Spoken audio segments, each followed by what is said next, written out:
This is the story of how my ewe nearly died, and quite frankly will never be the same because of a lack of mutual respect. And because, quite frankly, because a vet chose not to believe me. Now, I'm not going to name this vet practice. I've seen other vets before, but this was the vet clinic that I had chosen to establish a vet-client relationship with because, if I needed antibiotics or whatever the case may be, that's a requirement now where you have to have this relationship with the vet. They came out the first time, everything was great, everything was fine. I'm not blaming the vet for not being able to help my sheep. I'm blaming the vet for not taking me seriously despite the evidence that I provided, I'm blaming them for blatantly lying to me multiple times, which I will show you. But I will not show the name of the vet. Buckle up, Buttercup. So it started when I realized that my flock was starting to get a little bit anemic. I handled them regularly, I checked them regularly. No big deal. Now, the ewe in question, this ewe, beautiful condition. She had gotten pregnant, given triplets. She was still lactating during this time. The ones that had the slight anemia and had to be treated for barber pole, she was not one of them at that time. So I go ahead and treat them. A couple weeks later, on a fecal again, and their numbers dropped, which means that my dewormer worked.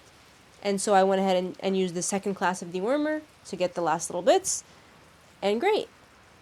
But as I was doing that second stage and kind of handling them and checking them and everything, I noticed that she looked a little pale, which was bizarre because she didn't have barber pole initially.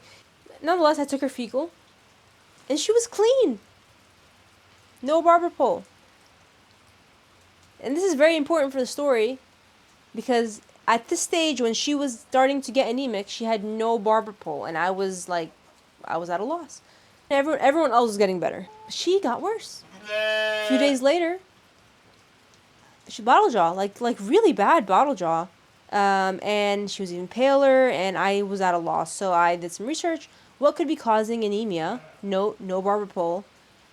Treated with this, and I looked at all her symptoms, and I also looked at, I also considered what she didn't have. She didn't have diarrhea or scours or anything. She was eating and getting up and responding to grain and normal, given that she was extremely anemic. She was just rapidly declining. So I had to do injectable iron, injectable B12, B complex. I felt like I was barely keeping up. The only thing that truly fit all the symptoms and also fit the fact that she didn't have certain symptoms was liver fluke.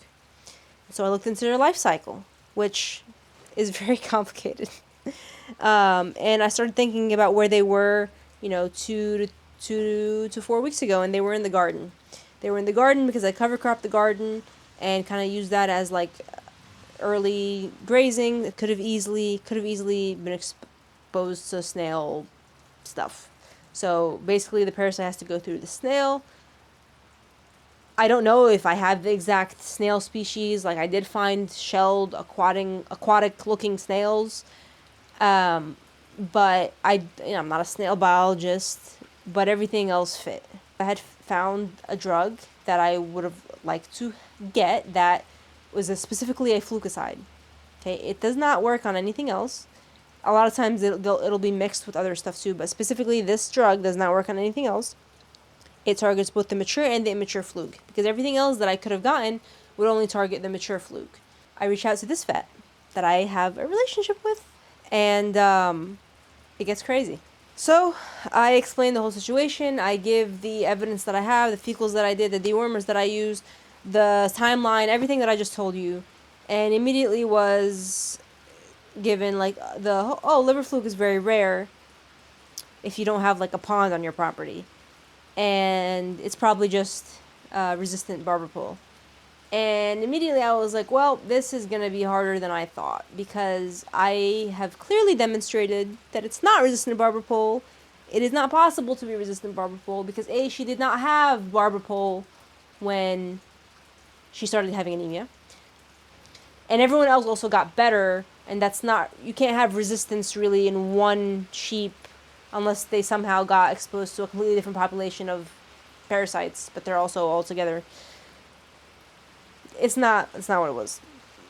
But I stayed respectful. I was like, hey, you know, this vet doesn't know me. I get it.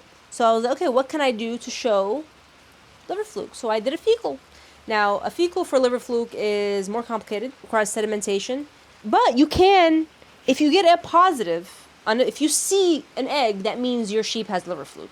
If you don't see any eggs, it doesn't necessarily mean they don't have liver flukes, because maybe you just missed it, or you didn't get it in your little sample, or they're all immature. So I did it, and I got what looked like, I was like, at least one of these is liver fluke. So I sent it out. I was like, you know, I don't have any experience with liver fluke. Even the research papers that I found, like, are looking at, like, very zoomed in pictures of these parasites. I sent the pictures, and I'm like, hey, like, I think at least one of these is liver fluke. And instead of acknowledging the pictures, acknowledging the fecal, I was just completely ignored that fact that I had sent her these fecals and just said, like, oh, fecals is unreliable, you can't tell. I was like, first of all, that's not true. That's literally not true. Like, there's whole papers on this, and you definitely can. It's not a burden. Like, I can't tell, like, the full burden, the full load on the animal, but I can, like, it was not true what she was saying. I was being lied to. And that didn't feel good. So then I was like, okay, I was like obviously getting more frustrated, but I was like, okay, so what else? Like, so, okay, so blood work. All right, I'll draw blood. I will send you the blood, and you do the blood test for what you need to do. She responded a couple days later. Now, mind you, at this point, it's like, the whole process was like over 2 months from start to finish. She's getting worse by the day. I'm going out every day, every other day, giving her iron and B12 and checking her and trying to give her like black walnut and all the natural stuff that I have. But at this point, I know like that's not enough. I am doing everything. I weaned her little ones off, and like this is consuming my day to day. So I was like, okay, perfect, blood. I gave the blood. I got a response. A couple days later, yeah, she's just anemic in total protein. And has low protein. The point here was that it's indicative of barber pole, going back to that, which I have already ruled out a bunch of times. But she didn't send me the actual results, so I was like, okay, great, can you send me the results, please? And I get the results back. And boy, oh boy, was I upset. Of course, what she gave me had no references on it. So I pull it up off of Merck, which is what they said to do. Boy, oh boy. So let's start with just what's indicative of just anemia, which everyone was agreed on that she definitely had. And so, you know, low proteins and all this stuff. Like this, you know, could be caused by anything that causes anemia. Barber pole, liver fluke, whatever. Great. That doesn't tell us anything. It tells us she has anemia, which I already knew. But for her to say that there's nothing else on this blood test, because I'm looking at this number, which if you look up this number is what you look at when you want to see if there's liver and bile damage. Guess what? Barber pole does not live in the liver. It does not touch the liver. It does not touch the bile. Guess what touches the liver and the bile? Liver fluke. For her to tell me there's no indication of liver fluke based on this blood test, I was about to lose my head. I don't know, this thing is too, I don't know if it's like significantly elevated or if it's just a little elevated. Either way, it's elevated, indicating liver and bowel damage. I mean, this seems pretty significant to me, but I was not getting any like clear direction or clear answers or any acknowledgement at all of even this being a possibility for me to even ask these types of questions.